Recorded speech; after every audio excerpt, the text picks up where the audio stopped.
Welcome to RGPV content. अभी हम पढ़ने जा रहे हैं क्लाइंट साइड स्क्रिप्टिंग और सर्वर साइड स्क्रिप्टिंग। तो ये एक इम्पॉर्टेंट क्वेश्चन है जो कि आता ही है। तो देखो, क्लाइंट साइड स्क्रिप्टिंग क्या है? Client side scripting is refers to the execution of script on the users web browser instead of server. तो ये क्या है? ये जो क्लाइंट साइड स्क्रिप्टिंग है वो कहाँ पे एग्जीक्यूट होती है? वेब ब्राउज़र पर, ना कि सर्वर पर। तो when a user request a web page, जब यूज़र क्या करता है? रिक्वेस्ट करता है वेब पेज को, तो द सर्वर क्या करता है? सेंड करता है HTML CSS और क्लाइंट साइड स्क्रिप्ट को ब्राउज़र के। ठीक है, तो ये क्या होता है कि ये वेब पेज जो रिक्वेस्ट करता है यूज़र, वो क्या सर्वर सेंड करता है। ठीक है, तो ये सर्वर पर नहीं, ये क्या है? ये ब्राउज़र पर चलती है। ठीक है, तो it is used for form validation. ये क्यों यूज़ करी जाती है? फॉर्म वैलिडेशन के लिए, such as checking empty field, email format और पासवर्ड लेंथ। मतलब एक सपोज मैं बहुत अच्छे से बता दूँ, तो जैसे हमने एक वेब पेज ओपन किया। अब जो हमने वेब पेज ओपन किया उसमें अगर हमने ईमेल डाल रहे हैं, अगर हम ईमेल में अगर उसको सिर्फ और सिर्फ नंबर्स दे रहे हैं, या फिर अगर हमारा फ़ोन नंबर का कॉलम है और उसमें हम क्या दे रहे हैं? ABCD फॉर्मेट में दे रहे हैं, तो ये क्या करेगा? ये बताएगा कि नहीं, आपको क्या सेंड, मतलब आपको क्या एंटर करना था? न्यूमेरिक वैल्यूज़ ही करना था। तो ये यूज़ क्यों की जाती है? फॉर्म वैलिडेशन के लिए। जैसे कोई भी एम्प्टी फील्ड, अगर आपने कोई फॉर्म में कोई चीज़ क्या थी, कंपलसरी थी, और वो आपने खाली छोड़ दी, तो ये क्या करेगा? चेक करेगा। ठीक है, फिर ईमेल फॉर्मेट्स को भी देखेगा कि ईमेल में गलत नंबर्स तो नहीं, क्योंकि एक ईमेल का फॉर्मेट होता है ना, तो उसी फॉर्मेट में डाला है कि नहीं डाला। पासवर्ड की लेंथ चेक करेगा, 8 से ज़्यादा दी या 8 से कम दी, तो वो बताएगा भी। ठीक है, तो ये मेनली इसलिए ही यूज़ करा जाता है। The main objective of client-side scripting is to enhance user interaction and improve responsiveness of website। इसका मेन ऑब्जेक्टिव क्या रहता है क्लाइंट साइड स्क्रिप्टिंग का? कि वो क्या करे? इन्हेंस करे यूज़र के इंटरेक्शन को, और इम्प्रूव क्या करे? रिस्पॉन्सिव, मतलब रिस्पॉन्स ज़्यादा अच्छे से दे। ठीक है, client side scripting allows dynamic manipulation of web page. तो ये क्या कहता है? डायनेमिक मैनिपुलेशन करवाता है वेब पेज का without content and web reloading.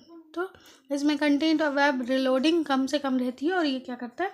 ज़्यादा से ज़्यादा आउटपुट देता है। तो देखो, client side script cannot directly access the database. तो ये क्या नहीं कर सकती? डायरेक्टली एक्सेस नहीं कर सकती डेटाबेस को। ठीक है, the most commonly use client side scripting is Java script. तो सबसे ज़्यादा यूज़ करी जाने वाली क्लाइंट साइड स्क्रिप्टिंग क्या है? जावा स्क्रिप्ट है। तो ये हमने पढ़ लिया है क्लाइंट साइड स्क्रिप्टिंग, और अब नेक्स्ट हम पढ़ने वाले हैं server side scripting. Server side scripting पढ़ने से पहले मैं बता दूं कि इसका डिफरेंस भी आता है और इसको एक्सप्लेन करने भी आता है। तो आपको दोनों में से कुछ भी मिले तो आप ये पैराग्राफ्स नोट कर सकते हैं। तो देखो, फर्स्ट है सर्वर साइड स्क्रिप्टिंग में, server side scripting refers to the script that are executed on web server. वहाँ पे क्लाइंट साइड स्क्रिप्टिंग कहाँ एग्जीक्यूट होती थी? वेब ब्राउज़र पर। ये होती है वेब सर्वर पर। ठीक है, when a user send a request, जब यूज़र क्या करता है? सेंड करता है रिक्वेस्ट, तो सर्वर क्या करता है? प्रोसेस करता है सर्वर का यूज़ करके, सर्वर साइड स्क्रिप्ट का, और फिर क्या करता है? रिस्पॉन्सर देता है। ठीक है, server side scripting performs database operation such as inserting, updating, deleting and retrieving data. तो ये सर्वर साइड स्क्रिप्टिंग क्या करता है? डेटाबेस ऑपरेशंस परफॉर्म करता है। जैसे आपको कोई चीज़ इंसर्ट करवानी है तो वो इंसर्ट करेगा, अपडेट करेगा, डिलीट करेगा या रिट्राइव करेगा। जैसे अगर हमने एक वेब पेज पर बोला कि डिलीट माय फ़ोन नंबर, है ना, तो डिलीट माय फ़ोन नंबर या लॉग आउट, ये सारी चीज़ें बोली, तो ये क्या करेगा? डेटाबेस में ऑपरेशन परफॉर्म करवाएगा। अगर कोई चीज़ इंसर्ट करवानी है, जैसे हमें न्यू ईमेल आईडी देनी है, तो ईमेल इंसर्ट करवाएगा, तो डेटाबेस ऑपरेशन में ये यूज़फुल होता है। ठीक है, अब नेक्स्ट है server side scripting is essential for user authentication. मतलब ये यूज़र को ऑथेंटिकेट करने के लिए, जैसे कि अगर आपने लॉगिन में सही पासवर्ड दिया है कि नहीं दिया, वो मैच कर रहा होगा, तो वो क्या बोलेगा कि हाँ, यूज़र को एक्सेस दे देगा, नहीं तो लॉग आउट। ये सारी चीज़ें क्या करवाता है? ये परफॉर्म करता है। फिर server side scripting allows direct interaction with database. तो ये क्या करवाता है? डायरेक्ट इंटरेक्शन करवाता है डेटाबेस से। मतलब डेटाबेस से फैच भी कर सकते हो आप, और क्या कर सकते हो? इंसर्ट भी करवा सकते हो। ठीक है, तो ये हो गया। फिर it is use to generate dynamic web page. तो ये क्या करता है? जनरेट करवाता है डायनेमिक वेब पेज को। जैसे डायनेमिक मतलब चेंज कर सकते हैं ना हम, वही। The script runs on the server. The script runs on the server on the source code is header।